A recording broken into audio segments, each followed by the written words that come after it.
Sir, आज खास आपल्याला भेटायला चरुली येथून आले होते. मग एकंदरीत जर बघायला गेलं तर ते खूप वर्षांपासून कन्स्ट्रक्शन लाईनमध्ये काम करतात ते आणि मागच्या काही महिन्यांपूर्वीच त्यांनी धुळे येथे चांगली रोड टच प्रॉपर्टी घेतली आणि त्यांच्या वडिलांसाठी त्यांना तिथे एक चांगला असा रेस्टॉरंट करायचा प्लॅन होता. मग त्या संदर्भात त्यांनी आर्किटेक्टकडनं काही ड्रॉइंग वगैरे रेडी करून घेतले होते आणि ते सगळे ड्रॉइंग घेऊन आज आपल्याकडे आले होते. मग एकंदरीत सगळ्या गोष्टींवरती चर्चा केली. हायवे कसा आहे, कोणत्या साईडला आपण चालू करतोय, किती जागा आहे, फ्रंटेज किती आहे, तर कशा प्रकारे आपल्याला तिथे काय काय करता येईल, veg restaurant, veg non veg, bar, या सगळ्या गोष्टींमध्ये जर आपल्याला काम करायचं असेल तर कशा प्रकारे तिथं स्ट्रक्चर रेडी केलं पाहिजे. मग त्यामध्ये आपण त्यांना डिटेलमध्ये गाईड केलं.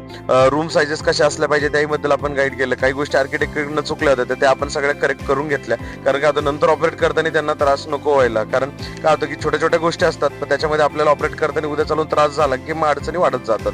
मग त्याच्यामध्ये रेस्टॉरंटची साईज किती पाहिजे, साधारणतः किती टेबल्स तिथं बसतात आहेत, किती लोक ऍट अ टाइम ऑक्युपाय आपण करू शकू, यामध्ये पण आपण त्यांना डिटेलमध्ये गाईड केलं. साधारणतः मागच्या साईडला काही जी स्पेस होती की जे किचनसाठी वगैरे एक्स्ट्रा पकडलेली होती तर ती आपण त्यांना डिटेक्ट करायला सांगितली आणि जेवढी रिक्वायर्ड स्पेस आहे तेवढीच आपण त्यांना सांगितली. त्याच्यानंतर वरच्या साईडला जर बघायला गेलं तर बँक्वेट हॉलची कॅपॅसिटी त्यांची आधी जी होती त्याच्यापेक्षा आपण अजून त्यांना वाढवून दिली.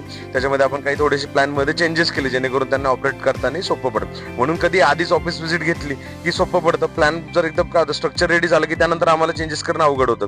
आधीच जर स्ट्रक्चर बनवायच्या आधीच जर आपलं बोलणं झालेलं असेल तर त्या हिशोबाने आम्हाला वर्कआउट करणंही सोपं होतं.